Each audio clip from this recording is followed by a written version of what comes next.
let's go down. Let's go down. Come on down. Oh, brother, let's go down.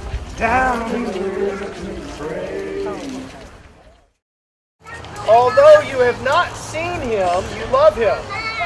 And even though you do not see him now, you believe in him and rejoice with him an indescribable and glorious joy. For you are receiving the outcome of your faith, the salvation of your souls. For you are receiving the outcome of your faith, the salvation of your souls. Now, when I was growing up, when people would talk about salvation and being saved, it would give me the hives. Because it did not feel, to me, like an invitation. It felt like a question that had judgment wrapped around it.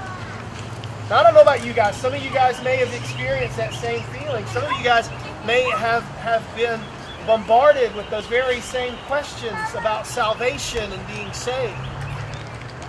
And what I want you to know, beyond anything that we believe in this beloved church, is that the outcome of your faith is the salvation of your souls. That you and I are brought into the very same Spirit of God that created all of this, the very same Spirit of God that raised Jesus Christ from the dead, and the very same Spirit that brings us together as brothers and sisters in Christ. I asked my dad once, I said, "Dad, when was I saved?" And he said, "Good Friday, about 2,000 years ago." Well, I wanted a date for me. I wanted like a birth date. But he reminded me that the outcome of my faith is the salvation of my soul. And that is God's work, not mine. One of the most important things that I can remember in my life of faith, and what I hope to teach in our life of faith, is that God is working in you far more than you could ever ask or imagine. God is working in you more than you could ever possibly do for yourself.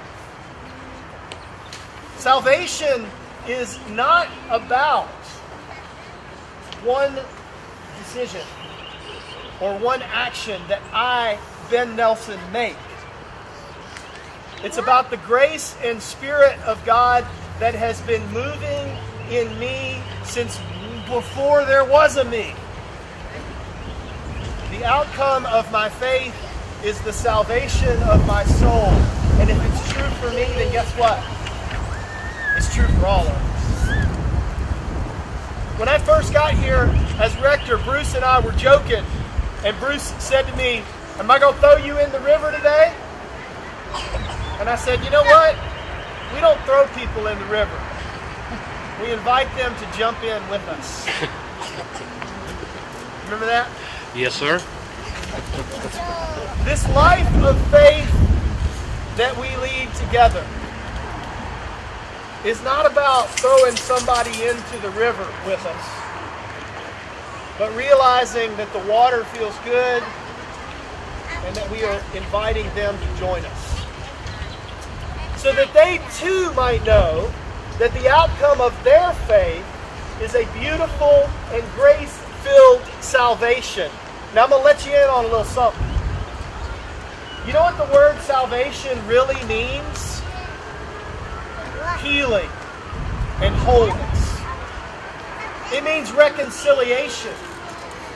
It means that you and I, when I say the salvation of our souls, what I'm talking about is God's eternal plan and purpose for us to bring us into wholeness and reconciliation. Now, I don't know about y'all, but I got some broken things in my life. I suspect you do too. I suspect that, like me, every one of us has dealt with brokenness and concerns and pain and suffering and all that stuff that kind of comes with life. Am I right? Yep.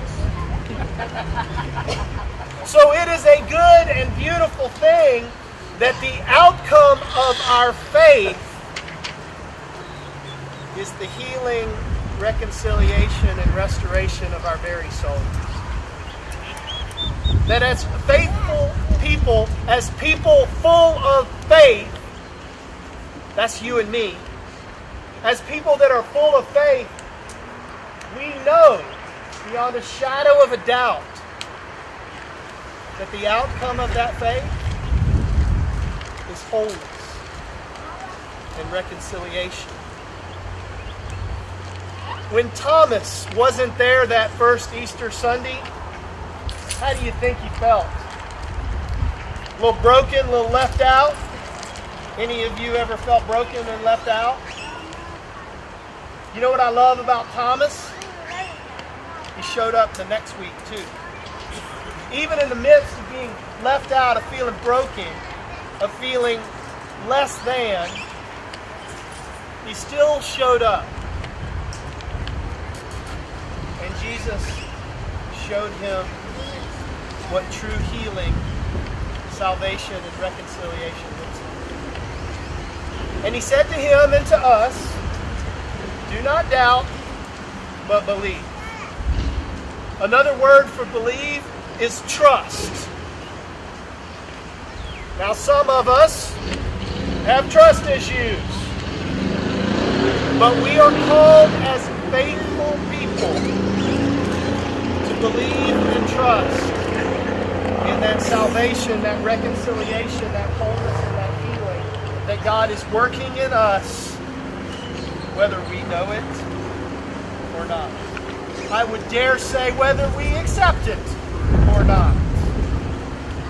That God is moving in the very same spirit of creation that created this river and called people to it 14,000 years ago and beyond.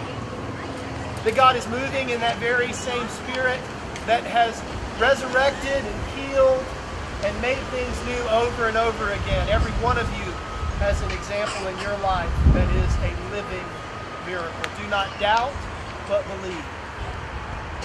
Do not doubt, but trust that God will make all things new. In just a minute, we're going to do something crazy. We're going to invite Aiden and Finn and Lila and Viv into the water.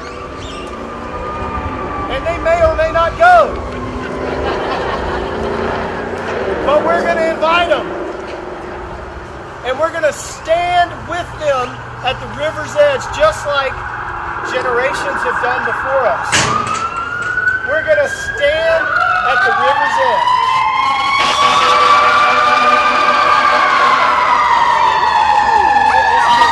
Coming for you, Ben. We're going to stand at the river's edge. And together, every one of us is going to say to them, trust. Trust that God will do for you what you cannot do for yourselves. Trust that even though we will do it imperfectly as your brothers and your sisters, we will do our level best to show you what God's love looks like on earth. We will stand together as their brothers and their sisters, and we will say, seek and serve Christ in all persons. Love your neighbor as yourself. Show up for church. Don't forget to take care of people less fortunate than you. Come on in, because the water of baptism is just fine. Amen. Amen. Amen.